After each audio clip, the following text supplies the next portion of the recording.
I will get you here if you pay a certain price or whatever that price is. Trafficking is being held against your will, that you cannot leave. You're not free to end the relationship when you're ready. That is a perfect answer. And I would just add, we also don't have our purpose, okay? So for smuggling, we may have these acts. There may be this recruitment, hey, I know somebody that can get you a job, or I know somebody that can get you over the border. There probably is some of that harboring, particularly if it's a long distance. Maybe it'll take a couple days. There's definitely the transportation. You get somebody, give them to somebody else. Okay, so you got some of those acts. There might be some force, fraud, or coercion, maybe some lies, maybe fraudulent documentation. Maybe physical or sexual assault occurs along the route. Maybe threats, if you turn me into the police, then you'll be deported or whatever else. But if there isn't that being forced into commercial sex or being forced into a labor situation, then it isn't trafficking, it's smuggling. Okay, so some smuggling becomes trafficking, or some smugglers are part of a trafficking network, but sometimes they're not. From a legal standpoint, a person who is smuggled is violating the laws of her country and a border, usually willingly, and then the person who's a trafficker is violating the individual's rights and the person is victimized. It's a crime. That doesn't mean that the person who's been smuggled willingly may not become a victim of trafficking unwillingly. Does that make sense? Yeah. Okay. So, oh good, we're almost done. So, these are just some two broad categories of human trafficking and venues where you might see them. So you saw when we first talked about the law, it was broken up into labor and sex. And these are just some venues where you might see sex trafficking or labor trafficking. Now we mentioned that trafficking networks can be a whole bunch of traffickers, or it can be just one, or a small group. And traffickers can be anyone, just like trafficking victims can be anyone. These venues kind of demonstrate that.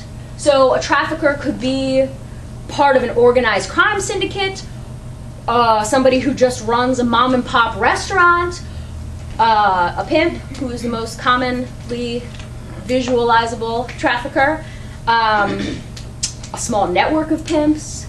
It really depends. So it can, or sometimes, particularly with domestic servitude situations, sometimes it's just a stay-at-home mom. And, well, usually the husband is involved if he's part of the picture. So, but again, just a regular old working class family. So it really does depend on the nature of the situation and the type of network, but there can be, traffickers can be anyone, just like trafficking victims can be anyone. So, I don't want to go too much into these, but...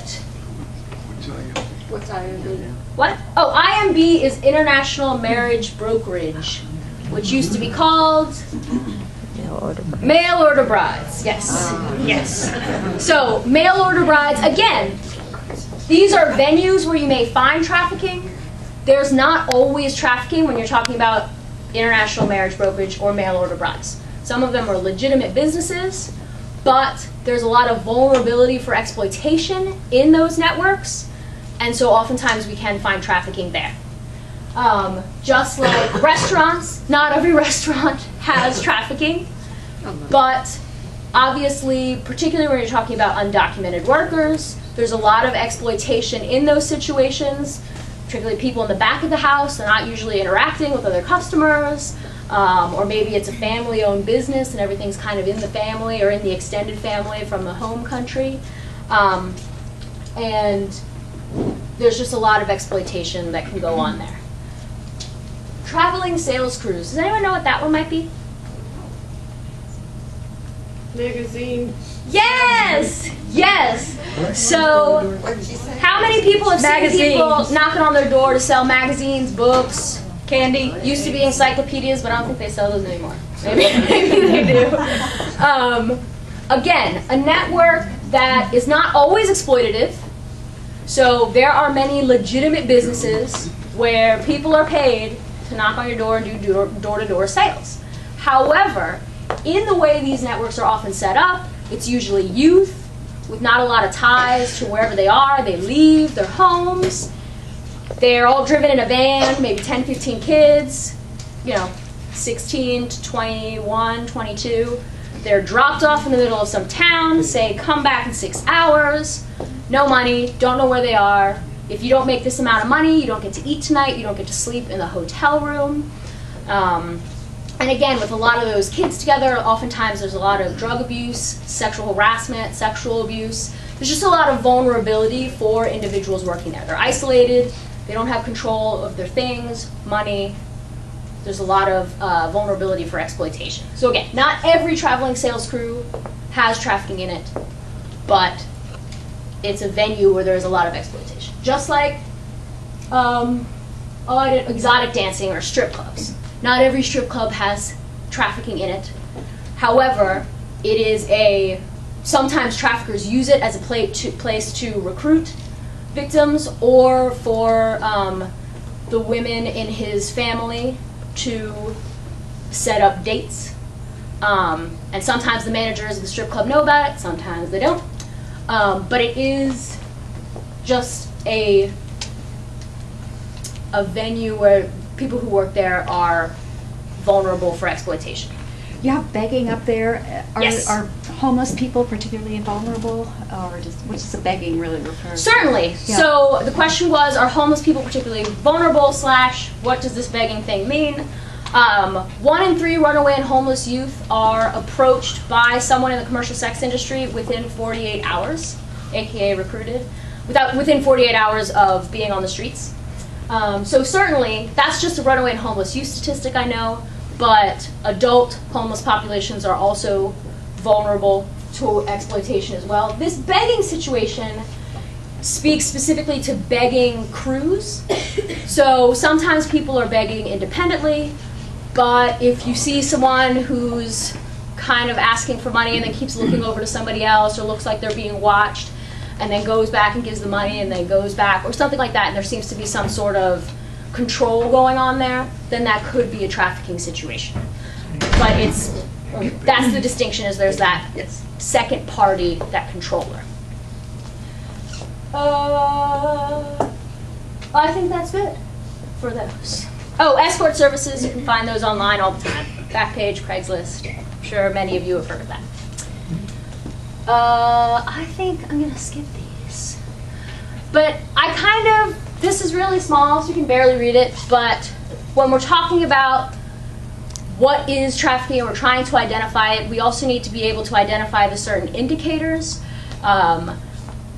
We can all be a part of combating human trafficking by reporting, by educating ourselves, by educating the community, and obviously part of that is being able to see the world with a trafficking lens and being able to identify certain suspicious behaviors and knowing who to report to. So some of these are more specific to people who would be able to have conversations with trafficking victims versus just general observations. And a lot of these are up on the website, so I don't want to go through every single one. But in general, we talked about with the begging crew, seeing somebody who looks like someone else is controlling them, is monitoring them, someone who doesn't have control of their identification or their travel documents, someone who's always looking to someone else to answer for them, someone who just doesn't seem to be in control of where they are, maybe doesn't know where they are or who they're with.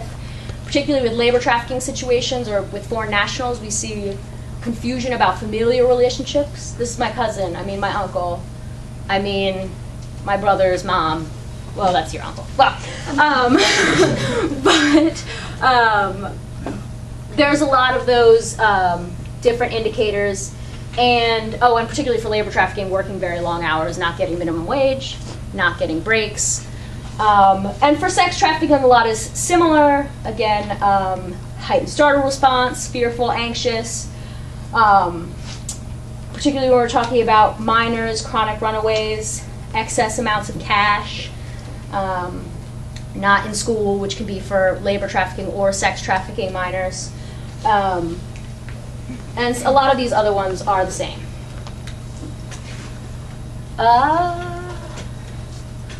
I'll skip these, except for to say the average age of entry into prostitution in the United States is 13.